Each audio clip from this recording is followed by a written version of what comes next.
বিএনপির একেবারে সর্বোচ্চ নীতি নির্ধারণী ফোরাম স্থায়ী কমিটির মানে বৈঠকে একটা বিষয় আনা হয়েছে যে কিছু উপদেষ্টা এবং সরকারের ঊর্ধ্বতন কিছু কর্মকর্তার বক্তব্য এবং তৎপরতা এবং কার্যক্রমে সরকার নিরপেক্ষতা ক্ষুণ্ণ হয়েছে এবং তারা বলেছেন যে প্রশাসনের গুরুত্বপূর্ণ পদের অদবদল পদায়নে কিছু উপদেষ্টা পক্ষপাতমূলক আচরণ করেছে এবং একটি বিশেষ দলের পক্ষে কাজ করছে।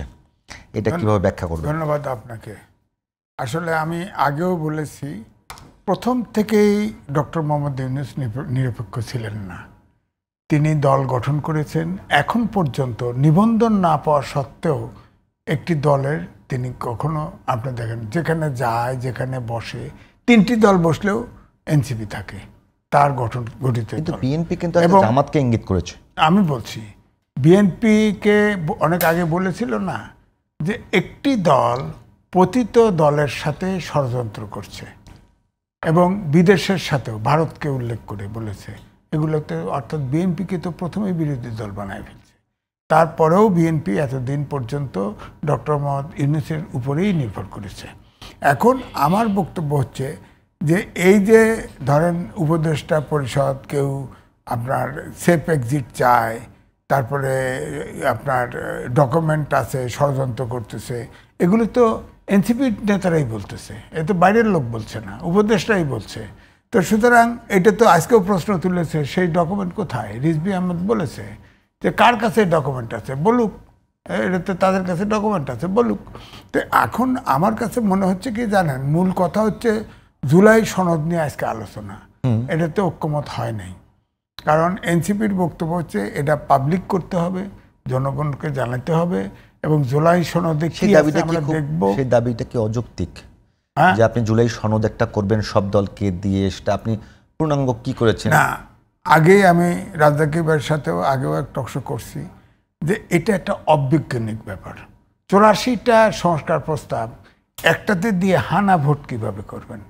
এই 84-র ভিতরে 30টা তো একজন দ্বিমত করতে পারে, একটা দ্বিমত করতে পারে, তা হ্যাঁ না দুটেই থাকতে হবে, প্রত্যেকটা ইস্যুতে থাকতে হবে, নাহলে কি এটা হানা ভোট। এখন ধরেন হানা ভোট আপনি যদি দেন, ধরেন জুলাই সনদে ভোট পড়লো 20%, কী করবেন?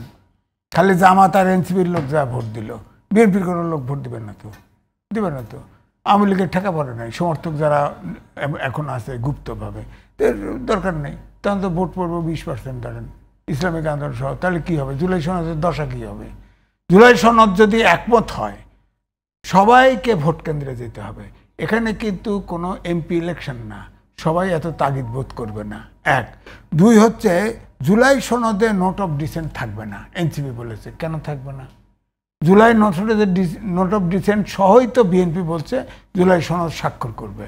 তো এটা যদি জুলাই সনদ পাশ হয় গণভোটে যাবে, আগে পরে নিয়ে সমস্যা। নোট অফ ডিসেন্ট থাকার পরেও স্বাক্ষর করছি, পরবর্তীতে যদি বলি যে আমি নোট অফ ডিসেন্ট সহকারে স্বাক্ষর করেছি, মানে ওটা আমি মানলে মানতে পারি, না মানলে না মানতে পারি, না সেটা বলতেই পারে, সে তো বলতেই পারে।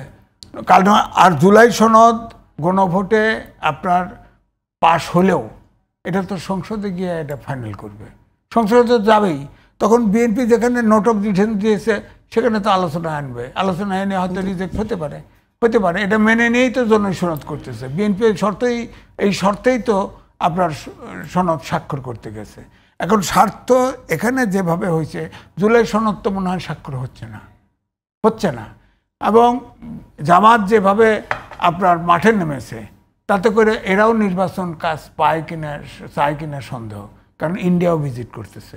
এখন এখানে যদি জামাত ক্ষমতায় যায় মোদির উপকার, হ্যাঁ, দুই অগ্রবাদী থাকবে, তাহলে মোদির জন্য সামনে নির্বাচন সুবিধা হবে। এই ষড়যন্ত্রে আমি কিন্তু 21 সালে লিখেছিলাম যে ওই গত নির্বাচনের আগে যে যুগান্তরে লিখেছিলাম ভূ রাজনীতির ফাঁদে বাংলাদেশ।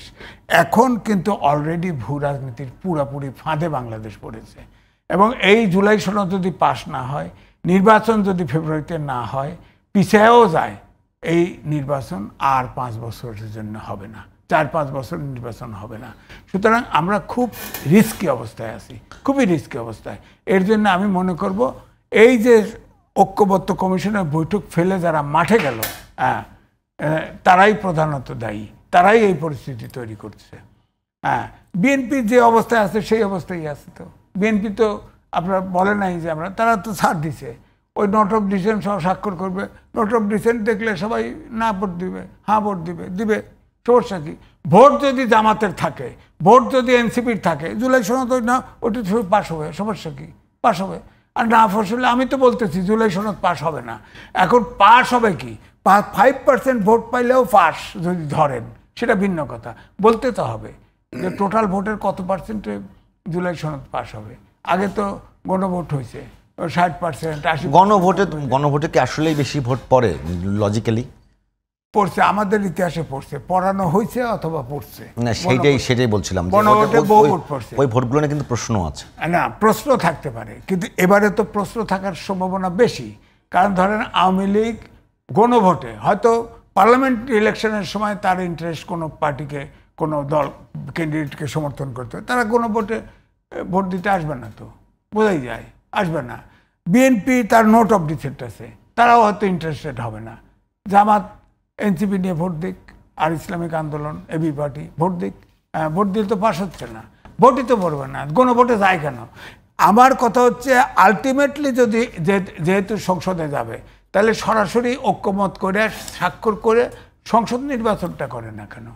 সংসদ নির্বাচনটা করলেই তো হয়। সংসদ ভবনে সবাই স্বাক্ষর করবে, সেটা নিয়ে সরাসরি সংসদে যাক, সংসদে গিয়ে পাশ করুক, সেখানে তো হয় একটা এগ্রিমেন্ট হলো, একটা এগ্রিমেন্ট। কিন্তু গণভোটের কি অর্থ? গণভোট সংবিধানেও নাই।